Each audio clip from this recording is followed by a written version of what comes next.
Hello friends, welcome back to my channel. അപ്പോൾ ഇന്നത്തെ വീഡിയോയിലൂടെ ഞാൻ കാണിക്കുന്നത് നമുക്ക് പുറത്തുനിന്നൊക്കെ വാങ്ങിക്കാൻ കിട്ടുന്ന സോപ്പ് എങ്ങനെ വീട്ടിലുണ്ടാക്കാമെന്നാണ്. അപ്പോൾ ഇതിനു മുൻപ് സോപ്പ് ബേസ് വെച്ചിട്ട് എങ്ങനെ സോപ്പ് ഉണ്ടാക്കാം എന്നൊരു വീഡിയോ ഞാൻ ചെയ്തിട്ടുണ്ട്. അപ്പോൾ അത് കണ്ടിട്ടില്ലാത്തവർ ഡിസ്ക്രിപ്ഷൻ ബോക്സിൽ ലിങ്ക് കൊടുത്തിട്ടുണ്ട്, അതിൽ ക്ലിക്ക് ചെയ്താൽ ആ വീഡിയോ കാണാൻ പറ്റും. അപ്പോൾ ഈ ഒരു സോപ്പ് ഉണ്ടാക്കുന്നതിന് ആവശ്യമായിട്ടുള്ള ഈ സോപ്പ് കിറ്റ് ഞാൻ വാങ്ങിച്ചിട്ടുള്ളത് 80 രൂപക്കാണ്. അപ്പോൾ നമ്മുടെ നാട്ടിൽ സോപ്പ് മാത്രം വിൽക്കുന്ന കടകൾ ഇപ്പോൾ ധാരാളമായി ഉണ്ടല്ലോ, അങ്ങനെ ഒരു ഷോപ്പിൽ നിന്നാണ് ഈ സോപ്പ് കിറ്റ് വാങ്ങിച്ചിട്ടുള്ളത്. അപ്പോൾ നമ്മുടെ ഈ വീഡിയോ കണ്ടതിന് ശേഷം നിങ്ങൾക്ക് ഇഷ്ടപ്പെടുകയാണെങ്കിൽ ആ സബ്സ്ക്രൈബ് ബട്ടൺ കൂടി പ്രസ് ചെയ്ത് ബെല്ലൈക്കൺ ഒന്ന് എനേബിൾ ചെയ്യണേ. അപ്പോൾ ഇനി നമുക്ക് സോപ്പ് കിറ്റിലുള്ള കെമിക്കൽസൊക്കെ പരിചയപ്പെടാം. അപ്പോൾ ഇത് കാസ്റ്റിക് സോഡയാണ്. ഇത് ഡേഞ്ചറസ് ആയിട്ടുള്ളൊരു കെമിക്കലാണ്. അതുകൊണ്ട് കാസ്റ്റിക് സോഡ യൂസ് ചെയ്യുമ്പോൾ ഗ്ലൗസും മാസ്കും എന്തായാലും യൂസ് ചെയ്തിരിക്കണം. അപ്പോൾ ഇനി ആ കിറ്റിലുള്ളത് പെർഫ്യൂമാണ്. അപ്പോൾ ഇനി ആ കിറ്റിലുള്ള നെക്സ്റ്റ് പാക്കറ്റ് ടാൽക്കം പൗഡറാണ്. അപ്പോൾ ഇത് നമ്മൾ ഉദ്ദേശിക്കുന്ന ഫേസിലൊക്കെ യൂസ് ചെയ്യുന്ന ടാൽക്കം പൗഡർ അല്ല, ഇത് സോപ്പ് ഉണ്ടാക്കുന്ന ടാൽക്കം പൗഡറാണ്. അപ്പോൾ ഇത് സോപ്പ് ഉണ്ടാക്കുന്ന ഒരു ലിക്വിഡാണ്. അപ്പോൾ ഇതിൻ്റെ പേര് റോസിൽ എന്നാണ്, അങ്ങനെയാണ് ആ ബുക്ക്ലെറ്റിൽ പറഞ്ഞിട്ടുള്ളത്. അപ്പോൾ ഈ സോപ്പ് ഉണ്ടാക്കുന്നതിനായിട്ട് നമുക്ക് സ്റ്റീലിൻ്റെയോ പ്ലാസ്റ്റിക്കിൻ്റെയോ ടബ്ബാണ് ആവശ്യം. അപ്പോൾ അലുമിനിയത്തിൻ്റെ ടബ്ബ് നമ്മൾ ഒരിക്കലും യൂസ് ചെയ്യാൻ പാടില്ല. അപ്പോൾ ഒരു സ്റ്റീൽ ടബ്ബിൽ ഒരു 500 ml വെള്ളം എടുത്തതിന് ശേഷം ഈ ഒരു പാക്കറ്റ് കാസ്റ്റിക് സോഡ അതിലേക്ക് ഒഴിച്ച് ഒരു മരത്തവിയോ അല്ലെങ്കിൽ ഒരു പ്ലാസ്റ്റിക്കിൻ്റെ റോഡോ യൂസ് ചെയ്തിട്ട് നന്നായിട്ട് മിക്സ് ചെയ്തെടുക്കണം. അപ്പോൾ ഈ കാസ്റ്റിക് സോഡയും പച്ചവെള്ളമൊക്കെ മിക്സ് ചെയ്യുമ്പോൾ തന്നെ ഈ വെള്ളത്തിൻ്റെ ഒരു ടെമ്പറേച്ചറിൽ ഒരു ഡിഫറൻസ് വന്നിട്ടുണ്ടാവും, നല്ല ചൂടായിരിക്കും. അപ്പോൾ അത് ചൂടാറിയതിന് ശേഷം നമുക്കതിലേക്ക് ഈ ഒരു സോപ്പ് ഉണ്ടാക്കുന്ന ഈ ലിക്വിഡ് അതിലേക്ക് ആഡ് ചെയ്യാം. അപ്പോൾ ഞാനിവിടെ ഈ ഒരു പാക്കറ്റ് ഫുള്ള് ഇതിലേക്ക് ആഡ് ചെയ്തിട്ടുണ്ട്. എന്നിട്ട് നന്നായിട്ട് മിക്സ് ചെയ്തെടുക്കണം.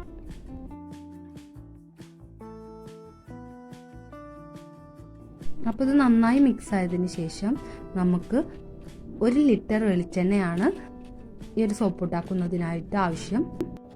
അപ്പോൾ പൊതുവേ ഈ ഷോപ്പിൽ നിന്നൊക്കെ കിട്ടുന്ന സോപ്പുകളിൽ എന്തെണ്ണയാണ് യൂസ് ചെയ്യുന്നത് നമുക്ക് അറിയാൻ പറ്റില്ല. അപ്പോൾ ഇതുപോലെ നമുക്ക് വെളിച്ചെണ്ണ ഒക്കെ യൂസ് ചെയ്തിട്ട് സ്വന്തമായിട്ട് ഉണ്ടാക്കുകയാണെങ്കിൽ നമുക്ക് ധൈര്യമായിട്ട് യൂസ് ചെയ്യാൻ പറ്റും. അപ്പോൾ 1 കിലോ വെളിച്ചെണ്ണയാണ് ഞാൻ ഈ സോപ്പ് ഉണ്ടാക്കുന്നതിനായിട്ട് എടുത്തിട്ടുള്ളത്. അപ്പോൾ ഇതിൽ നിന്നൊരു 25 ml വെളിച്ചെണ്ണ നമുക്ക് ഉപയോഗശൂന്യമായ ഒരു കപ്പിലേക്ക് ഒഴിച്ചിട്ട് ആ റോസിൽ എന്ന് പറയുന്ന ആ ഒരു ചെറിയ പാക്കറ്റിലെ പൗഡറാണ് നമ്മളിതിൽ ലയിപ്പിക്കുന്നത്. അപ്പോൾ ഇതിലത് ചേർത്തതിന് ശേഷം നമുക്കൊന്ന് ചൂടാക്കി എടുക്കണം.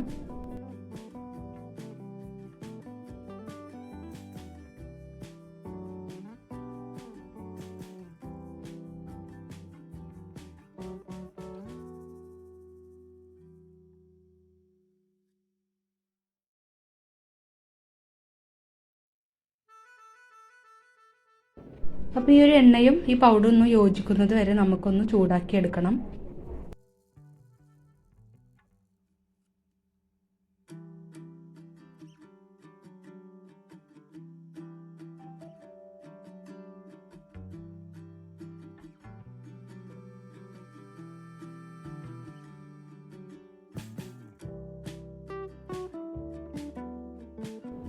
അപ്പോൾ ഇനി ഒരു പ്ലാസ്റ്റിക് ടബിലേക്കോ സ്റ്റീൽ ടബിലേക്കോ നമുക്ക് ഈ ഒരു 1 കിലോ എണ്ണ ഒഴിച്ചു കൊടുക്കാം. അതിനുശേഷം നമുക്ക് ഈ എണ്ണയിലേക്ക് ഈ ടാൽക്കം പൗഡറിൻ്റെ പാക്കറ്റിൽ നിന്ന് കുറച്ചായിട്ട് ചേർത്ത് ഇളക്കി കൊടുക്കണം. അപ്പോൾ ഇത് നമ്മൾ ഒറ്റയടിക്ക് ചേർക്കാതെ കുറച്ചായിട്ട് ചേർക്കുന്നത് പിരിഞ്ഞു പോവാതിരിക്കുന്നതിന് വേണ്ടിയിട്ടാണ്. അപ്പോൾ ഈ ടാൽക്കം പൗഡറും ഈ വെളിച്ചെണ്ണയും നന്നായിട്ട് മിക്സായി കിട്ടുന്നതിനായിട്ട് ഒരേ ഡയറക്ഷനിൽ തന്നെ ഇളക്കി കൊടുക്കണം. അപ്പോൾ അത് പിരിഞ്ഞു പോവാതിരിക്കുന്നതിനായിട്ടാണ് ഒരേ ഡയറക്ഷനിൽ ഇളക്കി കൊടുക്കുന്നത്.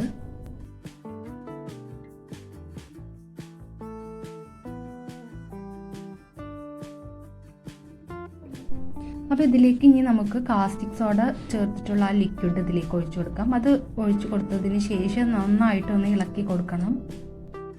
അപ്പോൾ കാസ്റ്റിക് സോഡ ചേർത്ത ലിക്വിഡ് ഇതിലേക്ക് ആഡ് ചെയ്തതിന് ശേഷം ഒരു 10 മിനിറ്റോളം നന്നായിട്ടൊന്ന് മിക്സ് ചെയ്തെടുക്കണം. അപ്പോൾ എന്നാൽ മാത്രമേ ഒരു ക്രീമി കൺസിസ്റ്റൻസി നമ്മുടെ ഈ സോപ്പ് ലിക്വിഡിന് കിട്ടുകയുള്ളൂ.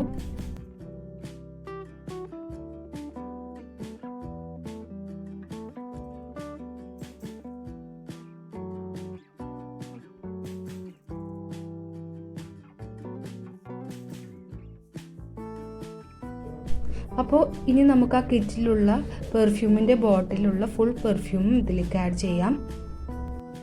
അപ്പോൾ നമ്മുടെ ഈ സോപ്പിൻ്റെ എല്ലാ ഭാഗത്തേക്കും ഈ പെർഫ്യൂം എത്തുന്നതിനായിട്ട് നന്നായിട്ടൊന്ന് ഇളക്കി കൊടുക്കണം.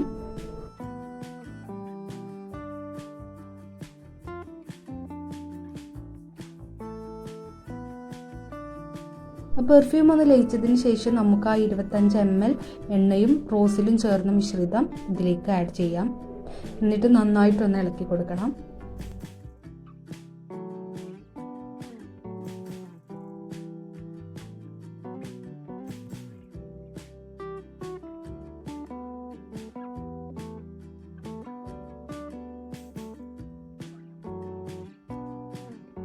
അപ്പോൾ ഈ സോപ്പിൽ കിറ്റിൽ കളർ കുറവായിരുന്നു. അപ്പോൾ അതുകൊണ്ട് ഞാൻ എക്സ്ട്രാ എൻ്റെ കയ്യിലുണ്ടായിരുന്ന ഒരു സോപ്പിലൊക്കെ ആഡ് ചെയ്യുന്നൊരു കളറാണ് ഇതിൽ ആഡ് ചെയ്തിട്ടുള്ളത്.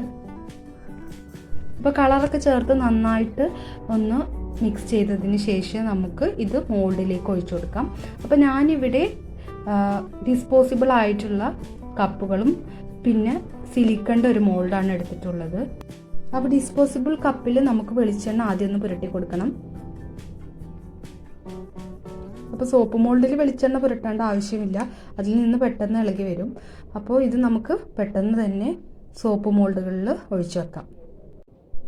അപ്പോൾ ഇനി ഇത് സെറ്റ് ആവുന്നതിനായിട്ട് ഞാനിവിടെ 24 മണിക്കൂറാണ് വെച്ചിട്ടുള്ളത്. അതിന് ശേഷം നമുക്ക് ഇതൊന്ന് മോൾഡിൽ നിന്ന് മാറ്റിയെടുക്കാം.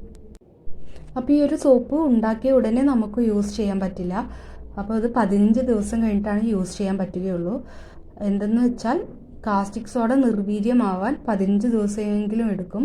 അപ്പോൾ അത് കുട്ടികളുടെ അടുത്തൊന്നും വെച്ച് ട്രൈ ചെയ്യരുത്. ഡേഞ്ചറസ് ആയിട്ടുള്ളൊരു കെമിക്കലാണ് കാസ്റ്റിക് സോഡ.